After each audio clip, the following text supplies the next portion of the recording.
ストロゲンで肌の潤いアップ、バストやヒップに作用。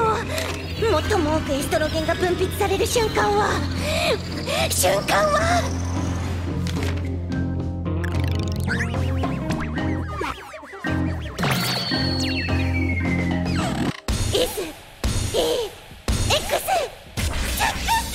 I'm sure that many of you, if not most of you out there, have heard of incels, a term for men who are involuntarily celibate because they find themselves incapable of finding a female partner. But have you heard of femcels? Femcel is a term which has recently been adopted by some women to refer to their own inability to find a long-term male romantic partner. However, the things that prevent women from finding mates are significantly different from the problems facing men. Men who are incels often report that their problem in finding women originated from a lack of a prestigious role, money, or good looks. Many of these men are overweight or unfit, others are jobless or generally not in education, employment, or training, or just simply physically unappealing. Or at least that's the stereotype, right? Others may be decent-looking men in stable financial positions, yet still find themselves incapable of finding a woman. How could it be that when men such as this exist, there is also a growing community of women who constantly ponder where all the good men have gone?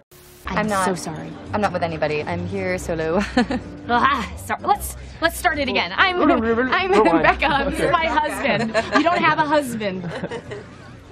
Sorry. And begun to call themselves female celibates. You would think that these two groups, looking for the precise thing that the other is seeking, would even each other out, but they don't seem to. From women in the femcel camp, many have children from previous relationships. They've often engaged in a lot of heavy partying and casual sex in their younger years. Many are overweight or of below average appearance, similar to the stereotypes of incels. So they seem like a perfect match, right? Oh, you're part ogre and Shrek. You know, you two got a lot in common. Shrek? Her?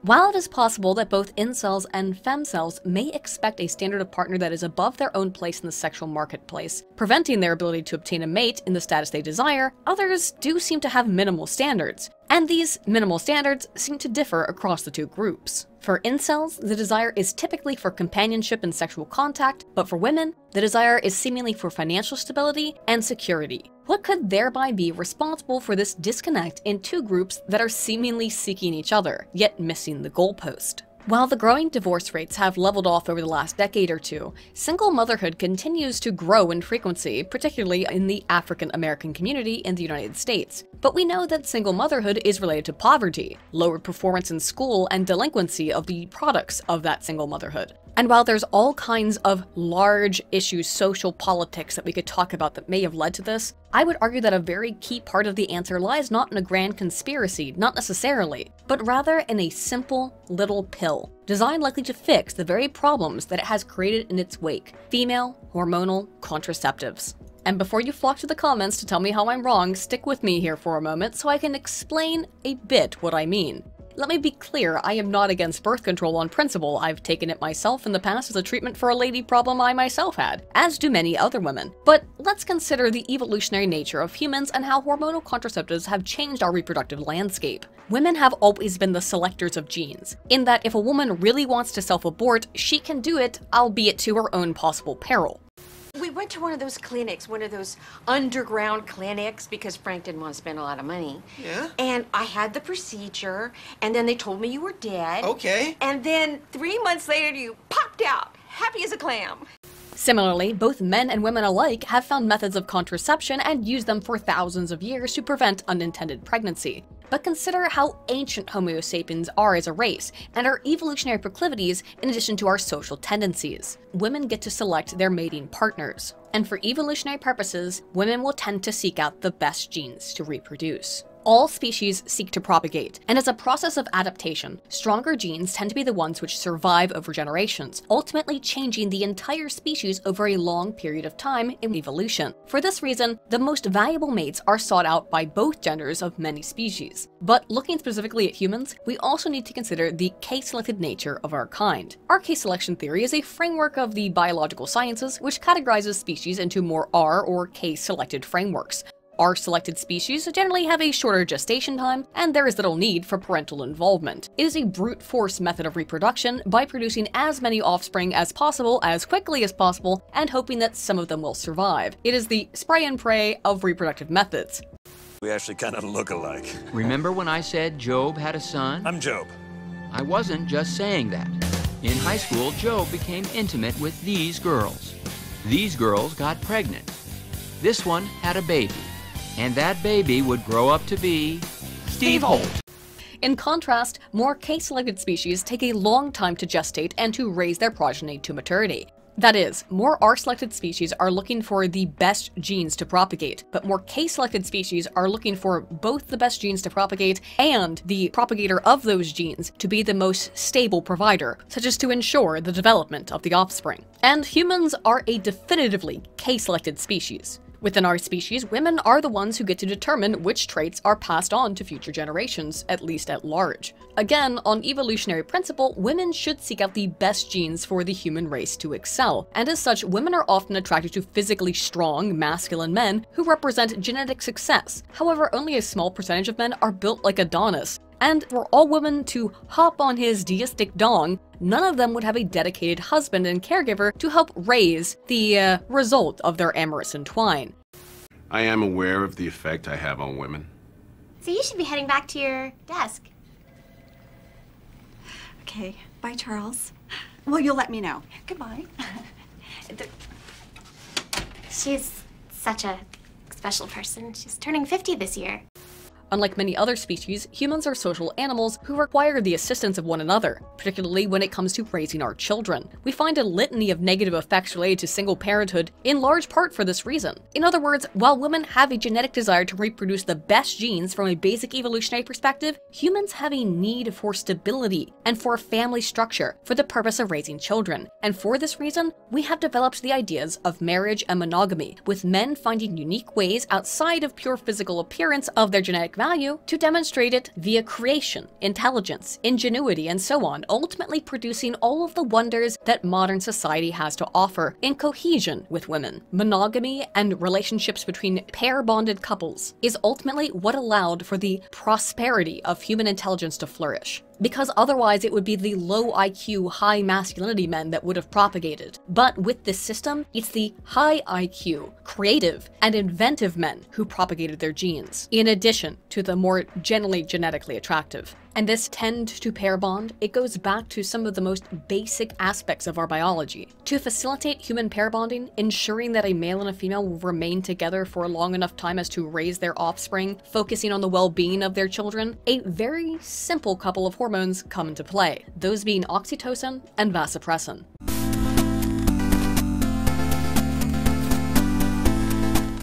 Now, oxytocin is the media's darling, being commonly referred to as the love hormone or the cuddle hormone, but as with most things, the media often presents them in a simplistic way to be more easily digestible. So unfortunately, perhaps for you guys, today I'm going to explain everything about it. And we all know how I excel at being succinct and short-winded, so imagine how long this is going to go on for. Buckle your seatbelts and prepare your barf bag because we're about to take a real icky look into human reproduction today. Oh, screw it. Okay, here. This is a penis, right? You put a condom on it and you pull the tip like this and you roll it all the way down the penis. Tell you what, condoms for everybody. Who wants some? Safe sex for everybody. Hey! Hey, who wants to party? Oxytocin is a specific type of neuropeptide called a nonapeptide as it contains 9 amino acids, and its evolution in species can be traced back to our invertebrate ancestors. As such, every vertebrate species possesses some form of both oxytocin or an oxytocin-like hormone, or vasopressin or a vasopressin-type hormone. Vasopressin itself being another nonapeptide which differs from oxytocin by only 2 amino acids, at least in humans. Across many species, these two hormones or their analogs have been shown to play a role in mating and reproduction. Outside of humans, we can look at rats and voles, which we often like to experiment on due to their comparative similarity to humans. Using Incels 2010, and yes, that is legitimately the name of the researcher, and yes, I probably could have chosen another overview of the research, but how could I possibly pass up citing a paper from someone named Incel as a basis for all of these data I'm about to regurgitate into you like a baby bird, friends? How could I? The answer is, I couldn't. Forgive me. I could not resist. Anyway, while rats engage in maternal behavior after giving birth, inundated with oxytocin, virgin female rats will tend to attack baby rats and kill them. When those virgin female rats were exposed to oxytocin, they began to mimic the same mothering behaviors of the post-parturition rats. Many other female animals, including my favorite, the sheep, produce more oxytocin after birth. This helps the mother form a bond with the baby and subsequently care for her offspring. In contrast, in male voles of a social nature, those being those of the prairie versus the meadow, males produced more vasopressin following copulation, which helped solidify a bond with their female partners and made them more aggressive against other males. In social animals that tend to pair bond as humans do, oxytocin and vasopressin are hormones which potentially affect humans in a related nature as it does with our animal cousins. Within humans, numerous studies have been conducted regarding oxytocin, which have been related to the hormone increasing trust, empathy, eye contact, face memory, and generosity. For example, Domes et al. 2007 administered a nasal spray, and get used to that because up the schnoz is the way in which most of these researchers administer oxytocin to participants, and they found that people who were given a little bit of the old love bug were better at determining the emotions of others via looking at their eyes in a type of subtle mind-reading test, specifically when it came to emotions which were complex or difficult to detect. In other words, they had higher emotional sensitivity. Zach Stanton and Amati 2007 had participants play an ultimatum game where one was given $10 dues and asked to split it with another participant. However, if the other participant rejected that split, neither gained any money, in a bit of a financial cockblock. But the researchers found that those who got a little hit of OT viewed all emotions except for anger as more intense when they saw them in other people in this game. And the researchers found that those who had received a dose of oxytocin were far more generous towards their counterparts in terms of how they divided the split. And if this hormone is affecting how much money we'll give away, you know it's pretty potent. But Aiden, you say, this oxytocin thing, it only occurs when people interact in person, when they engage in skin-to-skin contact, right? What does it mean today's technical vastness of the age of the internet? Hello. We're glad you made it. Welcome to the future. Well, potentially more than you think, as Spengler et al. 2017 found that participants who were told to use hand motions and then were observed by another participant resulted in those who saw more hand motions producing more oxytocin within their systems. In other words, just seeing somebody move their hands around can make you produce more of this love drug. So it might still have a big effect on us even online. In fact, oxytocin is so powerful that it can predict whether or not you're going to break up with your partner within the next 18 months. Cardoso et al. Found that when people were given oxytocin and asked to recall memories about their current relationship, the more negative the memories they recalled predicted the likelihood of the relationship ending over the next 18-month period. So if you're interested in the fate of the guy or the gal that you're with, just snort some oxytocin and then think about what memories pop up. I hope it goes well for you. But in short, oxytocin seems to have a bunch of just general effects across the entire human species as it relates to different forms of socialization, mating, and romantic relationships. Further, it seems that oxytocin may play a role in mental health, as Gordon et al. 2007 assessed the natural levels of oxytocin in young adults and found that those with more oxytocin in their system expressed greater feelings of bonding with their parents and lowered psychological distress. It may also reduce fear responses, as Eckstein et al. 2015 showed images of objects of people or places or things to participants and randomly administered an electric shock in association with one of the types of images, causing participants to develop anxiety and fear as measured by skin conductive response, essentially measuring to see if their palms were getting a little sweaty. Mom's spaghetti. The participants were then shown these images again, but this time without the shock, allowing them to cease their associated fears. And they found that those who had been given a dank puff of oxytocin reduced their anxiety during the late stages of exposure, far more so than did the placebo group. Similarly, fMRI results indicated decreased response within the amygdala, the region of the brain that's associated with anxiety and fear in those who had snorted a little bit of the OT. It goes even further than this, with Nogin et al. 2016 finding that police officers who suffered from PTSD showed increased responses from social rewards in the form of seeing a happy face versus a sad or angry face when they were administered oxytocin. Rather than citing more specific sources, because trust me, I could go on all day, let's just look at McDonald and Feifel 2013, who reviewed the findings and the effects of oxytocin on various mental health issues, as you can see here. The hormone improved speech and ability to read emotions and reduced repetitive behavior in those with autism and Asperger's, while it increased social cognition in the depressed, the socially anxious, and the schizophrenic, but it seemed to actually exacerbate problems with trust in those with borderline personality disorder. While women with postpartum depression often felt sadder when they were given OT, they were also more happy with their bond with their child. A gender effect appeared in generalized anxiety disorder in that men experienced reduced anxiety, but women increased in their anxiety. Astonishingly, the effects of this seeming wonder hormone may even play a role in otherwise untreatable mental health problems, as Scantamburlo et al. 2015 studied patients with chronic depression that had proven resistant to treatment with antidepressants, and they found that over the course of a single month, the use of oxytocin reduced reported depression rates. But before you go hip hip hurrahing for oxytocin, the jolly good hormone, contrary to its depiction as unilaterally prosocial, it does have some less than perfect effects on behavior. For example, Shemate Sori 2009 had participants play a game of Let's Make a Deal, choosing one door out of a set of 3 behind which were different sums of money. But, of course, because it's a study, the game was rigged, and participants were randomly told if they won or if they lost, and in contrast, if another player won or if the other player had lost, although there was no other player. Those who got a dose of that cuddle nose candy were much more jealous of the fictional winner when they themselves had lost. But when they won, they were likely to gloat and revel in the schadenfreude of others losing. In other words, it is not enough that I should succeed, others should fail, at least when you're on Oxy.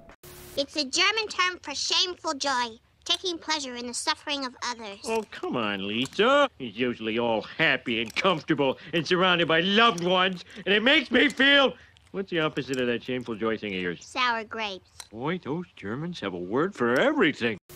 While I've talked pretty much exclusively about oxytocin so far, that's because it is really the more well understood and studied of the 2 similar nonopeptides. Some research on vasopressin in humans indicates that yes, it does have similar prosocial responses, and we've definitely seen that in voles. But there may be some gender-specific effects of vasopressin that need to be studied in more detail. For example, Cherkas et al. 2004 examined female mono and dizygotic twins and the AVPR1A gene, which is related to the production of vasopressin in association with infidelity in these twins. They found that heredity explained 41% of variation in infidelity and 38% of variation in the number of sexual partners that women had. In other words, yeah, being a hoe is genetic. There was very little impact of environment on these propensities. If your mama was a hoe, well, let's just say you're more likely to be one. You're a whore, and your mother was a whore, and her mother, and your father used to turn tricks at a gas station, because he was a whore too. Wait a minute. Don't bring anyone mother into this. And interestingly though, this propensity was unrelated to the vasopressin-associated gene. And while there is, as I mentioned, some evidence of vasopressin being the yang to oxytocin's yin, it still needs much more research in depth. But speaking of gender differences, let's look at oxytocin and how it affects the 2 sexes.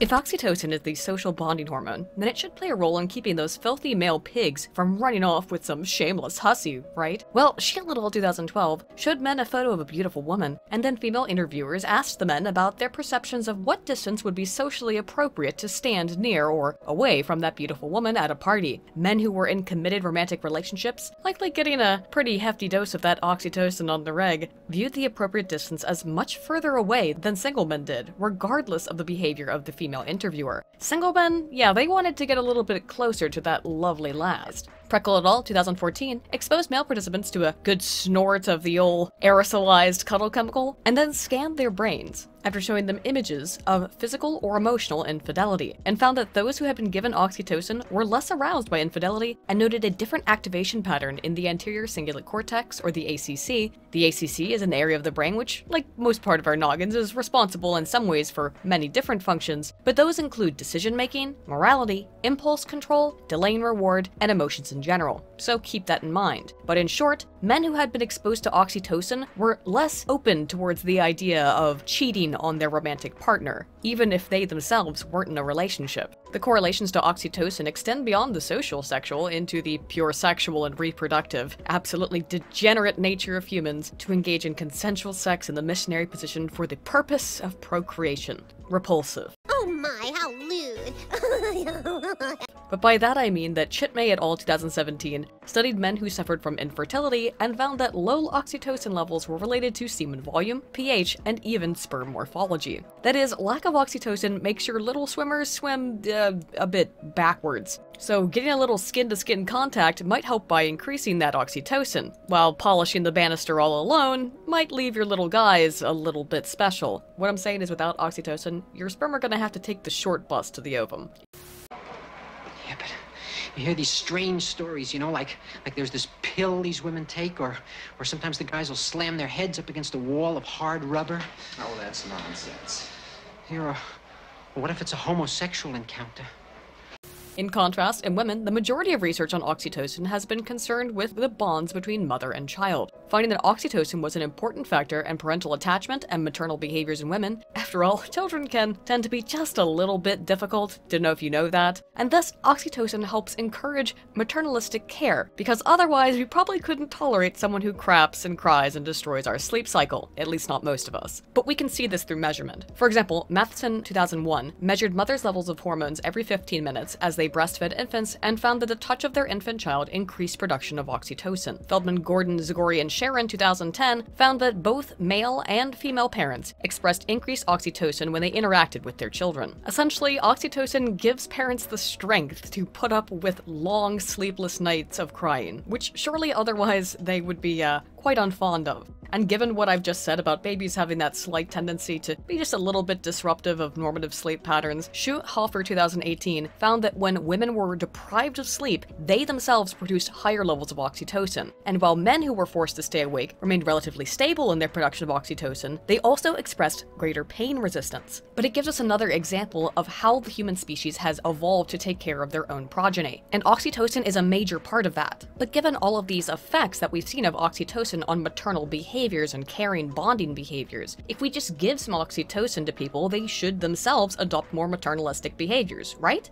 Not necessarily. Boss, Spencer, and Montoya 2018 specifically studied nulparious women, that is, women who have not given birth, and exposed them to both oxytocin and images of newborn infants. And they found, astonishingly, that these women expressed lowered maternalistic care intentions towards the children when they were given oxytocin. Additionally, the reward centers of their brains were less active when they were given that sweet oxy. What could possibly explain this? This is completely at odds with everything we would expect and with the data that we've seen from voles. Well, all of the women in this study were using hormonal birth control, and that might potentially explain these findings. So keep that in mind. And another piece of interesting research for the ladies of you out there trying to slim down for summer, I might suggest that you should start cuddling a little bit more, getting a little bit more of that oxytocin, as researchers found that increased oxytocin reduces cravings for food when women were cognitively considering and monitoring their own caloric intake. Streepens et al. 2016 gave women a rip of that romance hormone and showed them pictures of desserts and candies, asked them to weigh the cost and benefits of stuffing their faces full of sugary goodness, and the researchers assessed both their reported cravings and their neurological responses using fMRI. Women who were given oxytocin reported lower cravings, but further analysis of their brains actually indicated decreased activation in the regions of the brain associated with cravings. So yeah, if you want to shed a few pounds, go find someone and rub your face all over theirs to get some of that oxy. That's Aiden Paladin diet tip of the day.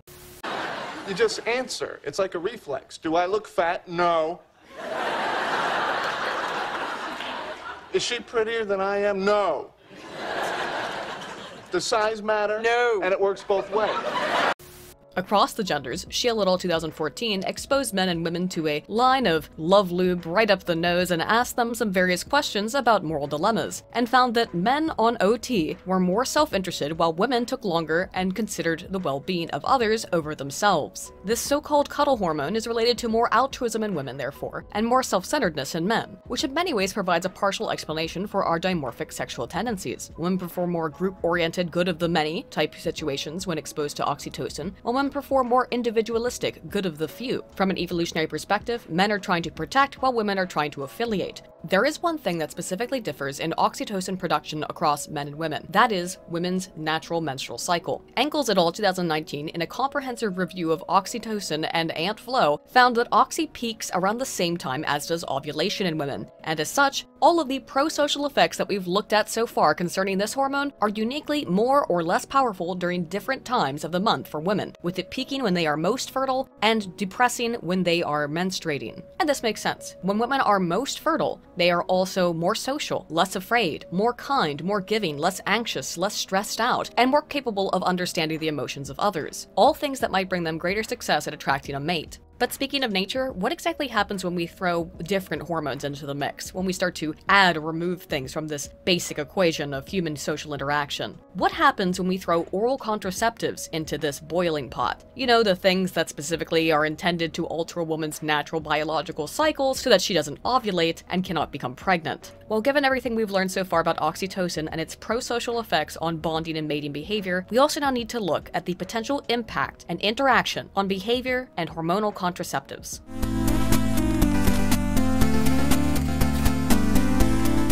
We've already seen some evidence that oxytocin and contraceptives may interact with one another in some various ways, but it's also important to consider the effects of hormonal birth control simply because of how many women it itself affects. Data from Jones, Mosher, and Daniels 2012, even at the time of their assessment, in women of reproductive age, 62% used some form of birth control, and of those, 28%, equating to 10.6 million women, were specifically using the pill. That doesn't even account for what is listed under other, which may include things like NuvaRing, which operate by the same sort of function as hormonal oral birth control. But taking that 28% of 62%, by that estimation and today's population standards, that's about 28.9 million women.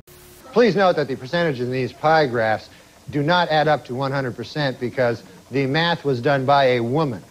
So just from a demographic standpoint, it's important for us to understand how hormonal birth control works. And just how does it work? Well, it works by preventing ovulation by mimicking the luteal phase of the menstrual cycle throughout the month. In the luteal phase, a woman's body anticipates a pregnancy has begun and therefore begins to prepare her own body for the blessed event. However, if no egg has been fertilized, then the body eventually realizes this and goes, oh, okay, we're not pregnant again this month? Yeah, well, screw you too, and proceeds to throw a temper tantrum, tossing out the non-existent baby with the bathwater, only to calm down and start things over from scratch a few days later. But because women using hormonal birth control are perpetually in a simulated luteal phase, their body believes them to be in the early stages of a pregnancy. This means that women using the pill have a very different hormonal profile than women who are naturally cycling.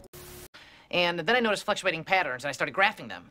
And by the time I realized what I was actually measuring, it had started to yield really positive results for everybody, so I kept doing it. Were you ever going to tell us about this? I feel so violated. Thanks. More chocolate?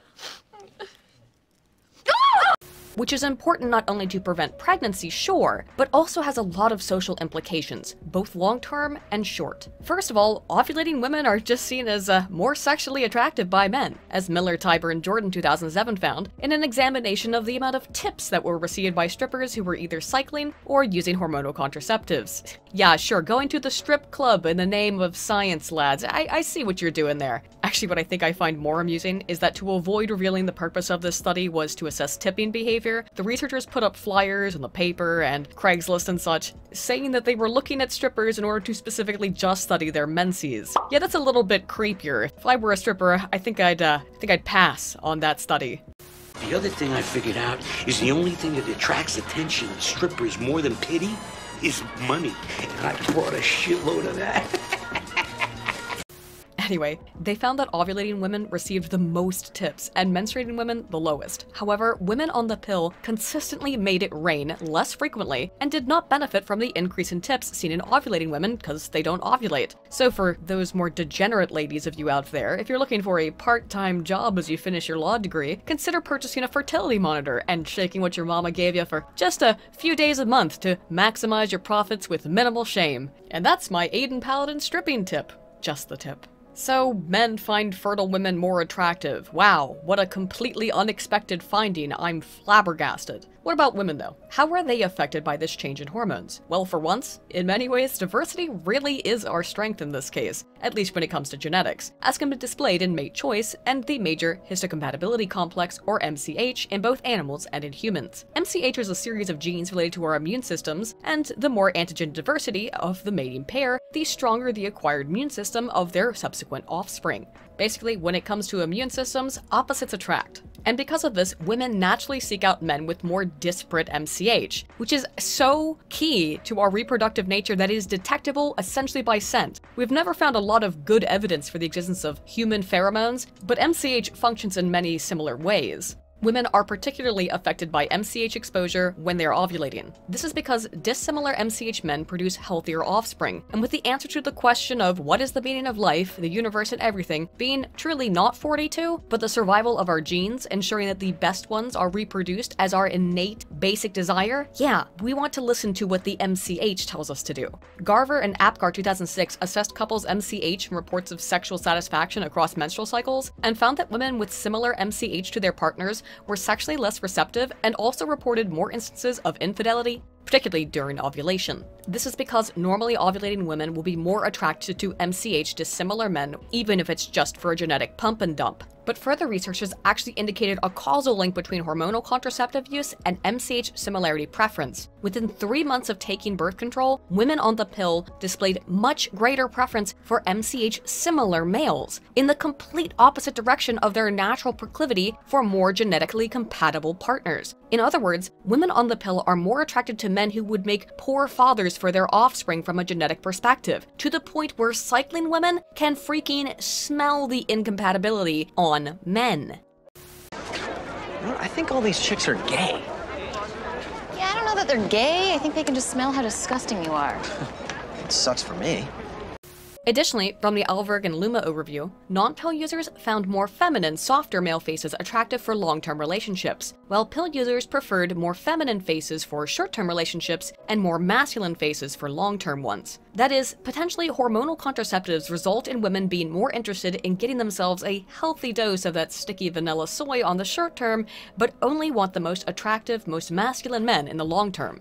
Little et al. 2013 extended these findings into an experiment, administering hormones to some women and asking them to rate the attractiveness of male and female faces, and found that after 3 months on the pill, women became very unattracted to all masculine faces. That is, women who were on the pill find men generally less attractive. And when we look at the trend of women to generally find men unattractive compared to how men view women, with women generally only finding the top 10% of men physically fit, and men finding a much larger swath of the female population acceptable physically, well, there might be some overlap then, if birth control causes women to find masculine faces less attractive. What this means altogether is that women on the pill are seen by men as less attractive themselves, but in response, they view men generally as less attractive as well. And the men that they do find attractive are those who are genetically incompatible with them. And while they might prefer more masculine men for long-term relationships, they also tend to find masculine features less attractive overall, and thus may be fairly picky, despite not being the pick of the litter themselves from men's perspective.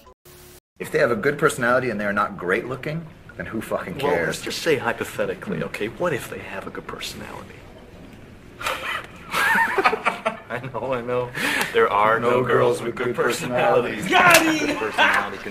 They also tend to be lower in long-term attraction towards more feminine-faced men who may be better caregivers, instead preferring femininity only in short-term partners. If women on birth control are picking men that are so poorly matched up with them, then we would also expect there to be more breakups. And that's what we found in Little et al. 2002, who found that of their sample of women, those that used birth control had 1.73 times as many partners as women not using birth control. Putting this all together means that women who use hormonal birth control have probably had more overall partners, had more partners who were genetically not compatible with them, at least for the outcome of offspring, are more likely to seek out more feminine men for short-term relationships and more masculine men only for long-term relationships, and generally find men overall less attractive. In naturally cycling women, the trend of preference goes a little bit the other way. They prefer short-term relationships with more masculine men and long-term relationships with more feminine-faced ones. I suppose you could say this is some evidence of the I'm done finding myself and I'm ready to settle down. Well, I hope you like Arby's. So what if I smell like roast beef? This whole place smells like roast beef!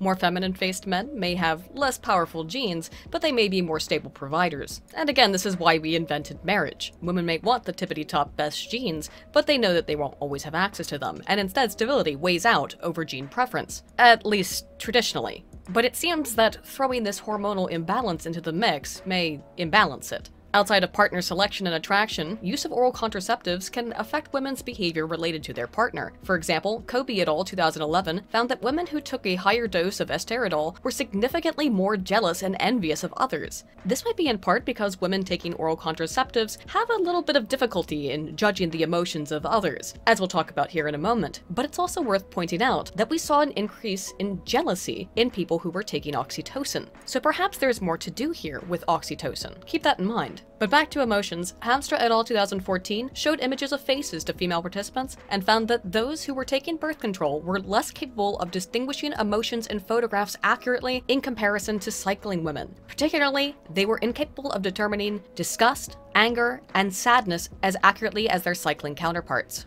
An additional study from Pankey et al. Exposed women to images of people making faces of different expressions and found that women who were using oral contraceptives were generally less capable of determining negative and neutral emotions, and positive ones as well to a small degree. This was particularly pronounced in difficult or complex expressions of emotion, which are emotions that are, a little bit more up for debate than happy or sad. I mean, look at this face. What does this display? Is it happiness, excitement? Is she about to rip ass? Oh wait, no, she's just being smug. But in other words, women who use hormonal contraceptives are seemingly less capable of recognizing particularly negative emotions, and uniquely so when the expressions of others are nuanced. Again, think back to what we learned about oxytocin. Oxytocin increases one's ability to be able to perceive specifically complex emotions. So what's going on here? Peterson, no not that one, and Cahill 2015 found further evidence for this trend in an examination of brain via fMRI, and found that women who took hormonal birth control demonstrated less reactivity in the amygdala to emotional stimuli. And remember, the amygdala is the area of the brain that's concerned with fear and anxiety. So while perhaps this calms women down a little bit, it also dulls their ability to both feel themselves and to perceive of feelings and emotions in others. It makes them deadened, at least to a degree. I am dead inside. In addition to how relationships form and the behavioral differences found within them, hormonal contraceptives may also impact how relationships end. And if all good things must come to an end, then women on birth control are uncannily lucky at encountering good things, because they're much more likely than cycling women to terminate a relationship. As Roberts et al. 2012 found, women on the pill were much more likely than women who were naturally cycling to terminate a relationship, even after having had children with the man. This is possibly because despite feeling more generally satisfied in the relationship, women using hormonal contraceptives experienced decreased sexual satisfaction, and their post hoc report of that general satisfaction that they said that they had after the relationship, if they left it, was reduced. And those problems with sex, that's a pretty common side effect that's reported in relation to birth control by many women, as using hormonal contraceptives are related to higher reports of sexual dysfunction, as found by not one, not two, but 3 whole wall wieners et al. 2015. This study isn't even that important to prove what I was saying about sexual dysfunction and hormonal birth control, but I was just really excited to cite a study about sexual dysfunction that was conducted by 3 different people named Wall Wiener. That's just a little bit too serendipitous. But moreover, Russell et al. 2014 found that women who were using hormonal birth control when they met their husbands were very unsatisfied with their marriages if they ceased taking birth control when they did not also find him physically very attractive after the cessation. In other words, it seems that women on birth control are more likely to end it with a guy in general, even if there's a kid or two involved, due to their dissatisfaction, sexually if not generally. And when we think back to MCH, it makes sense. When you stop taking birth control, all of a sudden you find the dissimilarity of your husband's MCH repulsive. And again, you wind up with lower sexual satisfaction and higher propensity for infidelity. And if you're starting to see the points I'm making here, and what all of this has to do with oxytocin, well, it's time we get back to that and bring this all together in a nice little bow. Just what does hormonal contraceptives have to do with oxytocin?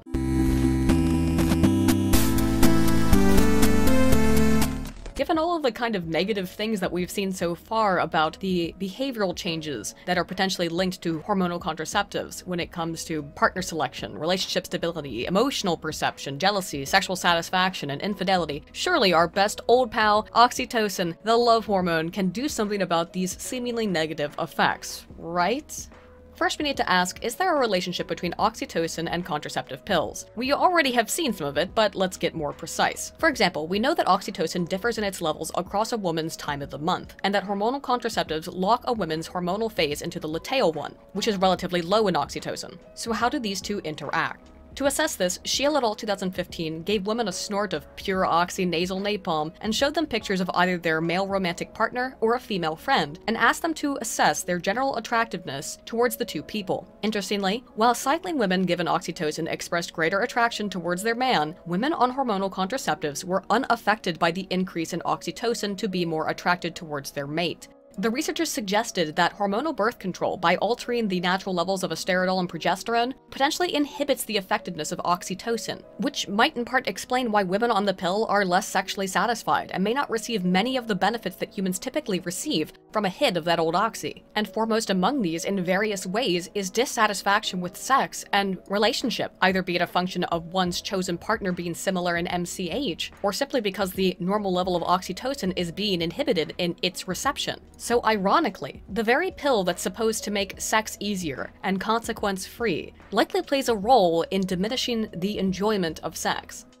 What's your special purpose? Well, when I was a kid, my mom told me that was my special purpose, and someday I'd find out what that special purpose was. Today's the day!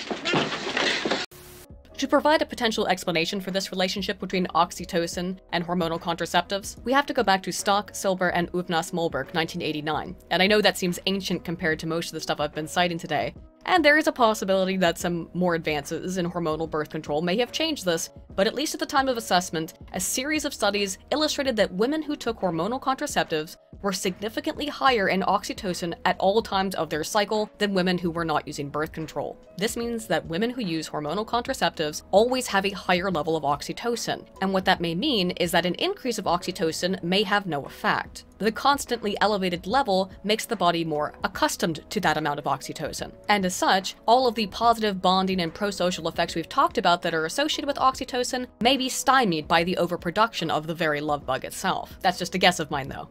Another possible explanation for all of this may come from the basic science of how hormonal birth control functions in preventing ovulation. Contraceptives produce hormonal profiles similar to that of women in the luteal stage of their menstrual cycle throughout the entire month of the woman taking the pill, thus locking the woman's body into a perpetual state of simulated early pregnancy. This by itself may explain why women on hormonal contraceptives find men less attractive, prefer female friends, faces, because the body believes that it is likely pregnant and now no longer needs to find a source of DNA. It's already got the DNA it needs, and now instead needs a stable and safe environment in which to gestate.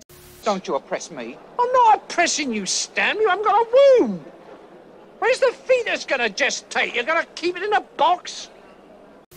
Hence the attraction to MCH-similar men, hence the attraction to more feminine features, and potentially even the lack of emotional understanding. As Hecht et al. 2016 found that when women were exposed to high levels of oxytocin, they showed reduced neural activation related to social interactions. It seems that birth control increases oxytocin production, and oxytocin production reduces capacity for delineating social minutiae in extreme circumstances, which is I think what we're seeing with people who take hormonal birth control, illustrating that too much of a good thing is rarely a good thing.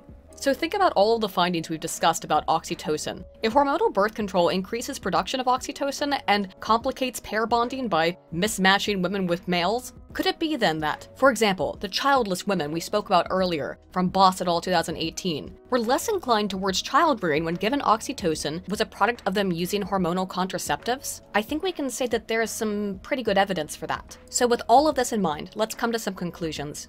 To help synthesize all this, let's invent a scenario to put it in perspective. A heterosexual woman takes birth control for years, starting from around age 16, as is not uncommon in the United States as it's used as a treatment for nearly every dysregulation of the lady bits. She is likely to be seen as less attractive, have had more sexual partners by her adulthood, and because of her attraction to similar MCH men, will likely have had a lot of sexually unsatisfying relationships with these men, wherein she often felt jealous and struggled to empathize with their unhappy or emotional expressions, often appearing insensitive and callous to her partners. In these relationships, she will generally be content, but will consistently be sexually unsatisfied. and will end most of their relationships herself. In the case she does eventually get married, if she stops birth control, she may wake up one day to find her husband wholly unattractive physically or even genetically, be they similar in MCH, and end up likely leaving that relationship too, potentially with a child in tow, who will almost certainly be raised by her as the primary caregiver, given the US custody system. Sure, she might hit the dating scene again, but given the weird interaction between oxytocin and hormonal birth control, which she will likely be back on, she might be fairly overweight, unable to contain her cravings. And similarly, she's likely to make the same mistakes about men that she made in the past, similar MCH, and sexually unsatisfying. And this will go on and on and on as a pattern of behavior until one morning she wakes up and looks at herself in the mirror to see a visage of true horror. It's Charlize Theron staring back at her, begging for a date in tabloids, and engaging in some Munchausen's by proxy via diagnosing your 7-year-old child with gender dysphoria, just because you're desperate for some dickin'. There's really a lot here that's not very pleasant, and I feel in many ways I've described a single variable that might explain a hell of a lot is going on with so many women, and particularly feminists, who seem perpetually outraged and disgusted by men. While from an evolutionary standpoint, it makes sense why women only find the most attractive men truly attractive, despite men being a bit more fair towards their female counterparts. The fact that hormonal contraceptives decrease attraction to masculine men means women using them are likely more critical of men's appearance at all, and while they're willing to screw around with more feminine-looking men, they have no desire to settle down with them. They are less capable of understanding the emotions of their partners, and likely don't always understand when their partner is angry or sad. They also tend to be attracted to men who are genetically similar to them and who would serve as poor mates, which, when they realize when they go off birth control, usually ends the relationship. So let's bring this all back to the beginning, to the idea of the femcel. In their youth, a lot of these women engaged in more R-selected behavior, shall we say, having many partners but ultimately feeling unsatisfied with any of them, sexually unsatisfied in many cases. Oftentimes they failed to understand these partners' emotions and ended up breaking it off. But in other cases, some became pregnant, and with the cessation of birth control, they come to find their baby daddy is disgusting without the hormones to tell her otherwise. And as a result, will seek out a more stable provider, potentially with more dissimilar genes. In the women who do not reproduce during their youth, have they been on birth control during that time, they generally have had more partners with whom they were usually emotionally distant, and they end up in their 30s or 40s alone, after an ongoing string of relationships that just haven't seemed to work. And either way, both types of women find themselves struggling to find a partner, either given their age or their parental status, and are left pondering hand to chin, where have all the good men gone? Without realizing that by taking birth control, something they likely never even considered, they may have massively altered their own propensity for different social behaviors that could have changed the course of their lives. So, where have all the good men gone? Why are these femcels so lonely? Well, it's because they haven't gone anywhere. They're around, but hormonal birth control may be a major variable in why women don't stick with good men, with whom they feel unsatisfied and struggle to emotionally understand and are ultimately incompatible with genetically. It may make them more drawn towards other female-esque things, including female sort of policies, given again their body is mimicking that of a pregnant woman. Therefore, the good of the group, of the many, is more important, hence why so many women seem so invested in socialist-type policies. And similarly, this general distaste for men that comes along with hormonal birth control might be a little bit of the problem why you can't find a good man. And to be clear, I'm not denouncing birth control as evil or anything like that. I'm actually just trying to say that we should be more aware of what we put into our bodies and the potential massive effects that they have upon our systems. We take things like hormonal birth control for granted at this point. And as I said, it gets prescribed to young women like candy. And while you might hear a little bit about how it will potentially affect your mood, how you might potentially gain some weight, no one says anything about all of these possible social outcomes, long-term, life-changing social outcomes. And right now it's basically just being used as a panacea to treat anything even vaguely lady part related. And when we consider the average feminist, being an overweight, angry person who thinks all men are icky, who will only tolerate the presence of soy boys and advocates for socialist policies, is that not exactly the type of person that this research is describing? Unable to control food cravings, jealousy, difficulty understanding others' negative emotions, having many sexual partners but very low sexual satisfaction, and preference for all things female? Yeah, who does that sound like to you? Girls' expectation to guys. Athletic, sure. Alright, what next? Personality? Yeah, of course. Of course. Classic. Alright, that's fine. We can live without it. Pay for dinner. Alright, I guess. One day, that's fine. Looks like a bowl. What's under here? Oh, pay for everything else, too. Well, yeah, we'll just throw that over here with the SS relationship.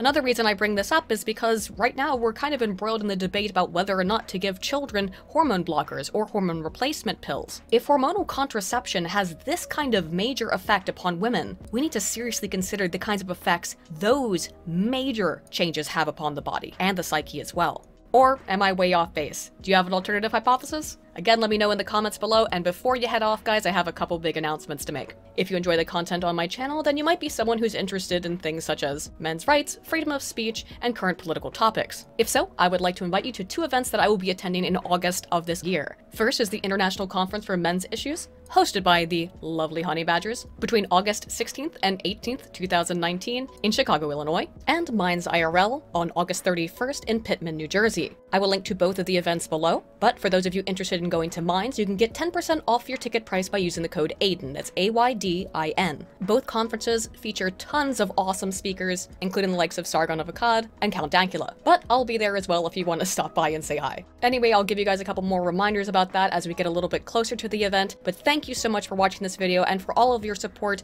If you feel so inclined, you can donate to me on Subscribestar, Patreon, or Streamlabs. And as always, Altana Volt.